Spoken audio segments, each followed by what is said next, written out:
Os saludo a todas y a todos. Os doy la bienvenida a mi canal de YouTube, al que os invito a suscribiros, los que no estéis todavía.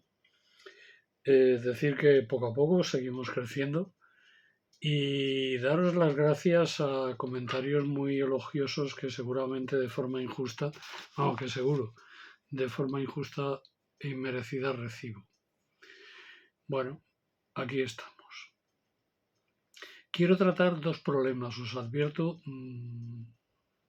Estamos de vacaciones, los vídeos tienen menos difusión, se está en otra cuestión, pero mientras hoy hay operación salida en el Estado español, en la Franja de Gaza mueren por hambre niñas, niños, recién nacidos.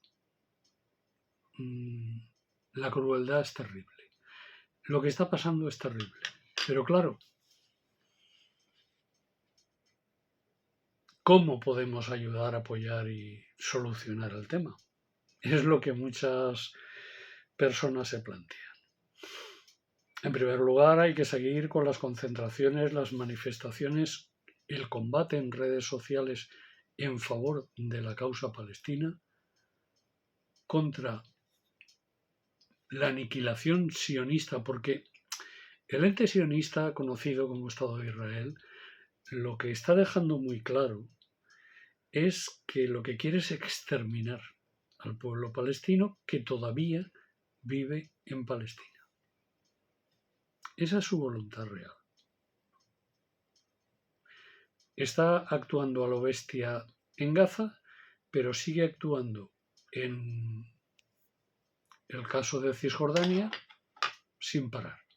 Y además en Cisjordania, como está cuajada y plagada de colonias judías, como bien sabéis, ilegales, por cierto, pues son los colonos los que se ocupan no solo de talar olivos, sino también de asesinar a personas palestinas. Ahora hay dos cuestiones que tengo que denunciar. Primero, se está tratando de culpabilizar por parte de Israel. No tienen vergüenza, ni nada, ni humanidad, ni hay que pedir. Yo no se la pido ya, porque está claro que no la van a tener. Por lo tanto, mentalmente estoy en otra fase con respecto a esta gente. Ahora ellos tratan de culpabilizar a Hamas de todo. En realidad lo que ocurre es que no pueden acabar con Hamas, que Hamas les sigue plantando cara en las ruinas, en los escombros, en una especie de Stalingrado moderno. Hemos hablado de campo de concentración, pues el ejército de Israel está teniendo también no solo el gueto de Varsovia, no solo un campo de concentración, un campo de exterminio a lo bestia, sino que también está teniendo su Stalingrado. No sabemos qué pasará, pero ese hecho está ahí también, ¿eh? No podemos obviarlo ni olvidarlo. Y jamás en esta ocasión hace lo que la resistencia palestina ha hecho a lo largo de toda su historia desde 1948 e incluso antes, yo diría desde 1936, decir aquí estamos, salir respondiendo, salir con la lucha armada frente a una colonia, frente a una potencia colonizadora, primero el Imperio Británico y después el ente sionista conocido como Estado de Israel, que ocupan y usurpan un territorio y que el propio derecho internacional reconoce el derecho de los pueblos a la resistencia a todos los niveles, incluida la resistencia armada, frente al opresor, al invasor, al colonizador. Por lo tanto, jamás hizo lo que antes había hecho Al-Fatah y lo que antes había hecho el Frente Popular de Liberación de Palestina y que en estos momentos facciones de Al-Fatah, y el Frente Popular de Liberación de Palestina siguen haciendo, junto con Hamas. Y junto con el eje de la resistencia.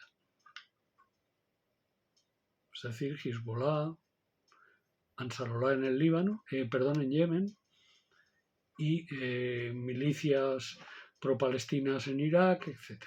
Y en Siria, porque todavía en Siria hay resistencia contra el Golani y contra el gobierno del ISIS, que es un gobierno pro-sionista y pro-OTAN.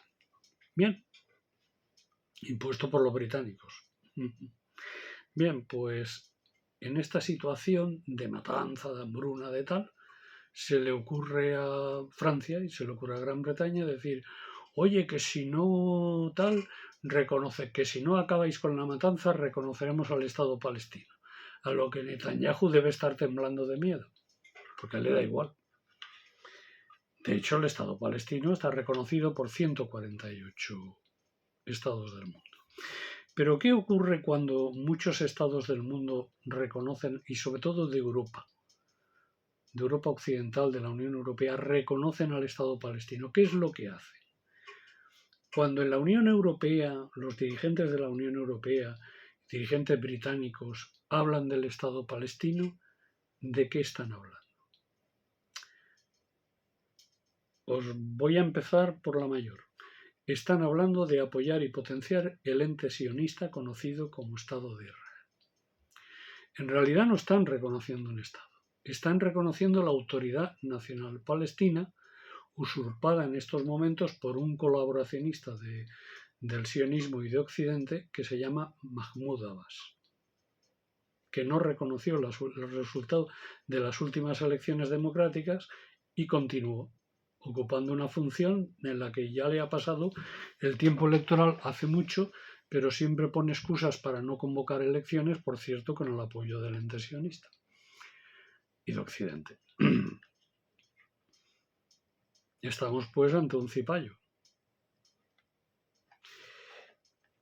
Por lo tanto, cuando estados de la Unión Europea reconocen al Estado palestino, están reconociendo a los dos cantones que teóricamente controla la Autoridad Nacional Palestina, es decir, la pequeña Franja de Gaza y la pequeña Cisjordania, separadas y que son un Estado inviable.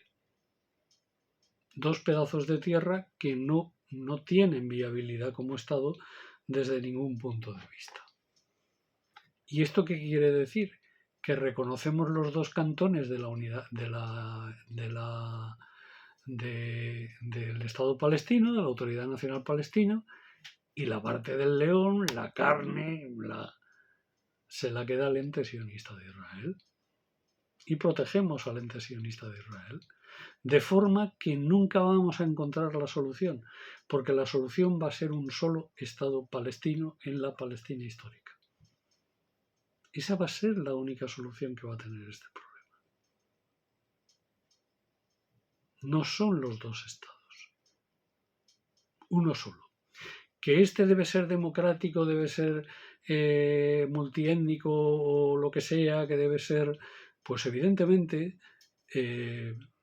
democrático debe ser, y por lo tanto en igualdad de derechos y en igualdad de condiciones, y ellos verán ya qué es lo que hacen, qué es lo que deciden, pero sobre la tierra histórica de Palestina, que es de los palestinos. Porque eso es Palestina. Y el reconocimiento de los dos estados del que habla la Unión Europea y del que habla Occidente es una falacia que única y exclusivamente apoya al ente sionista. Esta es mi opinión. Yo sé que es muy... Habrá quien dirá, pero es que no veo otra solución. Porque sencillamente los habitantes emigrados, colonizadores, colonos de Palestina no desean una solución. Es más, han aprobado en el Parlamento la adhesión de Cisjordania al Estado de Israel. Es que no. Claro, para lograr esto es imprescindible que cambie la correlación de fuerzas en el mundo. Es decir, que la balanza pase de Occidente al sur global. La lucha antiimperialista a nivel internacional e internacionalista es imprescindible para conseguir ese cambio de paradigma. Y estamos en marcha en ese cambio de paradigma. Es decir, el sur global está tomando cada vez mayor protagonismo en el mundo y cada vez el cambio de paradigma y de dominio está más cerca. Por eso la OTAN quiere y Trump quieren llevarnos a la Tercera Guerra Mundial. Porque si Ucrania es derrotada, es decir, la OTAN, perdón, Ucrania no, la OTAN, porque ahí es una guerra de la OTAN contra Rusia, en el territorio ucraniano. Si Rusia resulta vencedora, si China cada vez es más fuerte, más potente, y no pueden con ella desde ningún punto de vista,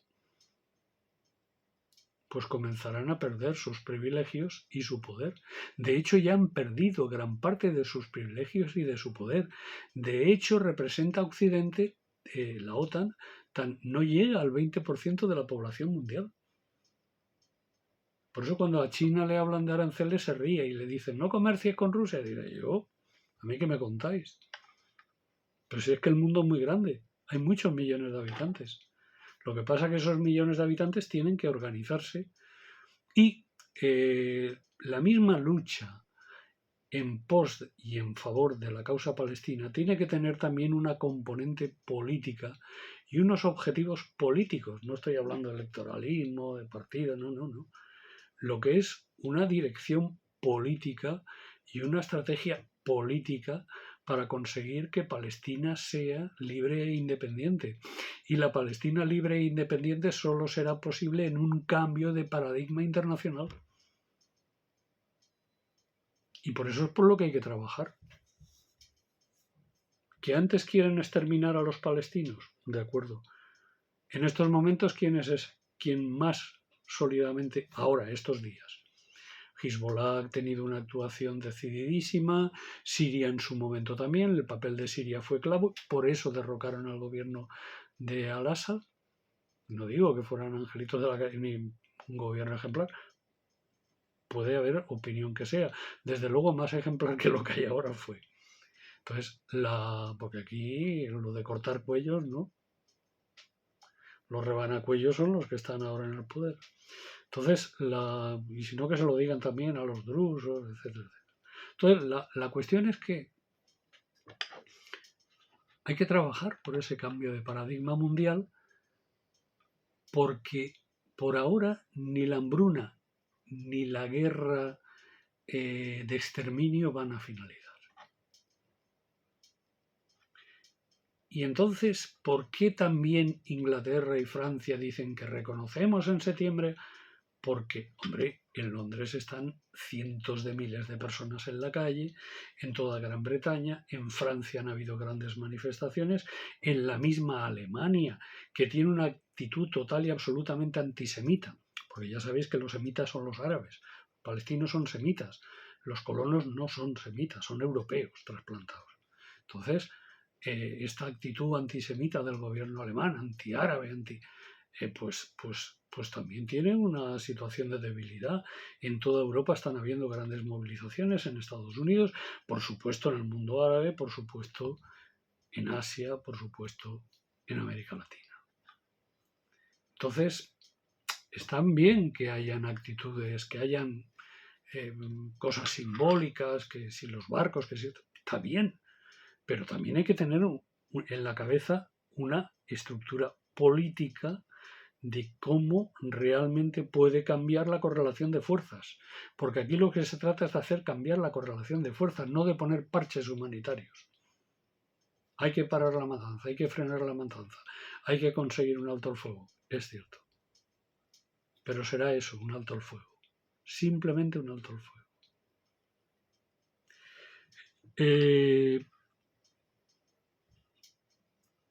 La otra cuestión. Y seré breve porque me he extendido mucho en este tema que creo que había que dejarlo claro. En el Estado español tenemos un enemigo terrible y se llama el turismo. Mucha gente dirá, ¡ay! Con la cantidad de camareros. El turismo desaforado que en estos momentos se vive en el Reino de España porque la Unión Europea ha obligado a desindustrializar y está arruinando la agricultura española adrede. de forma que las autoridades españolas de cualquier tipo, locales, autonómicas, estatales, no tienen en la cabeza otra cosa que el turismo y apoyar y todo esto lo que está generando es nuestra ruina. Primero nuestra miseria moral y acabar con nuestra dignidad, porque el turismo siempre acaba con la dignidad del indígena. Aquí los indígenas somos nosotros ahora. Pero es que encima hay un turismo también interno, ¿no? Pero bueno, la cuestión de los pisos turísticos es terrible porque está encareciendo la vivienda, está generando un problema terrible de vivienda, está favoreciendo la especulación. Aquí hay que prohibirlo, sin más. Ni zonas tensionadas ni puñetas. Prohibición directa. Y que pasen a ser alquiler normal y, por supuesto, controlado. Porque el mercado, yo como socialista creo que lo que hay que hacer es que todo sea público, pero bueno, el mercado, cuanto menos, vamos a exigir que en estos momentos sea controlado. Y hay que controlarlo. El mercado sin control es la mafia. La mafia es el mercado sin control. Y el capitalismo le va a esto de la mafia, mucho. Entonces, pero claro, son culpables los especuladores, son culpables los rentistas, pero también son culpables los alquiladores. Y esto hay que empezar a decirlo ya. Oye, deja de utilizar pisos turísticos porque te estás perjudicando tú, porque estás perjudicando a tus hijos, porque estás perjudicando el futuro de nuestro, del conjunto del Estado español. Estás enriqueciendo a multinacionales en contra de los intereses de las clases populares de España. Y el turismo, además, es pan para hoy y hambre para mañana. Cuando la crisis de 2008, el turismo cayó en picado. Y hubo que rescatar el sector turístico. No solo los bancos. Cuando la crisis del COVID, hubo que rescatar el sector turístico. Ahí a los bancos no, pero al sector turístico sí. ¿Esto qué quiere decir? Que es un tema que fluctúa. Los campos siempre están y siempre necesitamos comer. Si no, nos morimos. Bien, pues yo creo que en torno a lo que he dicho, os invito a que reflexionemos y debatamos. Es cierto que he planteado dos cuestiones separadas, pero es cierto que entiendo también que eran los deberes que teníamos para este agosto, para pensar y reflexionar, ver y comenzar a hacer política en serio de una vez. Gracias. Política para liberarnos, política para la igualdad, política por una Palestina libre e independiente, política por una república soberana en España. Muchas gracias.